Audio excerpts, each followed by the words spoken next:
গালাগালি দুটো গালাগালি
বাঁধ কাটিয়ে দেওয়া হয়েছে এমনটাই অভিযোগ তুলছে এলাকার মানুষ।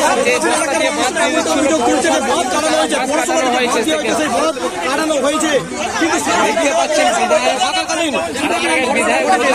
দেখতে পাচ্ছেন।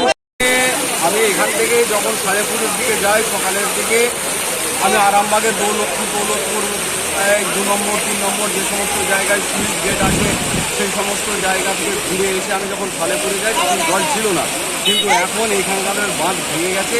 এই দিককার মানুষের যেটা অভিযোগ যে এখানে জলের তোড়ে বাঁধটা ভেঙে গেছে, আর রাস্তার ওই দিককার মানুষের অভিযোগ যে বাঁধটাকে ভেঙে দেওয়া হয়েছে। এই জায়গায় দাঁড়িয়ে আমি প্রশাসনের কর্তাব্যক্তিদের বলবো, আমি এক্ষুনি এসডিও ম্যাডামকে ফোন করব যে আপনি টিম পাঠান, নতুবা আপনি সরজমিনে আসুন, এখানকার মানুষের যে সমস্যা সেই সমস্যার সমাধান করবার জন্য যে পদক্ষেপ করা যায় সেই পদক্ষেপ গ্রহণ।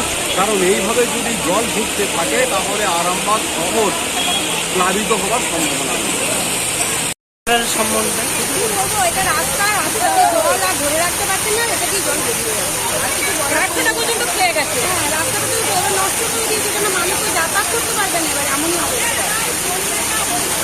আরে এটা তো প্রাকৃতিক নিয়মে জল বেড়েছে, জল থেকে কেউ ধরে রাখতে পারবে? জল তো আপনা আপনি বেরিয়ে যাবে। যদি চেষ্টা করবেন যেখানে খুশি যেটা ছোট জায়গা সেখান দিয়ে বেরিয়ে যাবে। এখানে কেউ কাউকে কিছু জায়গা দিয়ে জল বেরিয়ে যাবে। জায়গা দিয়ে কিন্তু রাস্তা নিচু জায়গা দিয়ে জলটা বেরিয়ে যাবে। আপনাদের ঘরগুলো এখন কি পরিস্থিতি? আমাদের ঘরের ঘুরি করে জল ঢুকছিল, ওইদিকে দেখাও ঘুষ হাতে জল ঢুকছিল, জলটা বেরিয়ে যাচ্ছে। এখনো জল ক্লিয়ার হয়নি, এখন প্রচুর জল, প্রচুর জল। কেউ এসেছিল?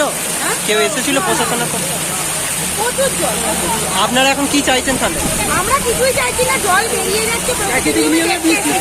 আমরা দেখতে এসেছি যে এখানে আমরা রাস্তায় দেখছি যে জলটা বেরিয়ে যাচ্ছে, পাগলকে দেখছি। দেখলাম এখানে তৃণমূলের নেতা ফাইলাপুর পেয়ে গেছে, কারণ বন্যা হয়েছে মানে রিলিফ তো আসবে। এখন ব্যাপারে কী বলুন তো, মানে এখন আঁকি নিজেদের ঘুরে থাকবে। ব্যাটা হরিপাল থেকে এসে এখানে এসে, কেন এখানে কি আমাদের নেতারা নেয়? এখানে সবাই আছে, সব অন্য করে হয়তো ব্যাটা এখানে কী করতে আসছে? আপনি কিন্তু যান ওদিকে যান, একই জায়গায় এসে মানুষকে বিভ্রান্ত করার চেষ্টা করছে। কারণ আগে একাধিক আমরা আছি, সকলে মিলে সকলে সহযোগিতা করছে, এখানে কোনো রং নয়। আমরা শুধু মানুষের পাশে থাকতে হবে। বিধায়কবাবু কলকাতা যাওয়ার পরে কলকাতা ছেড়ে দিয়ে আজকে মানুষের পাশে থাকার চেষ্টা করছে। আমিও যাত্রা পরিচালনার চেষ্টা করছি, যে ধর্না ছিল, ধর্না প্রোগ্রাম ছেড়ে দিয়ে আজকে এখানে আসতে করেছে। তো মানুষের জন্য কাজ করতে এসেছি, মানুষের কাজ করবো, এইটুকুই দেখবো। মানুষের পাশে থাকতে এইটুকুই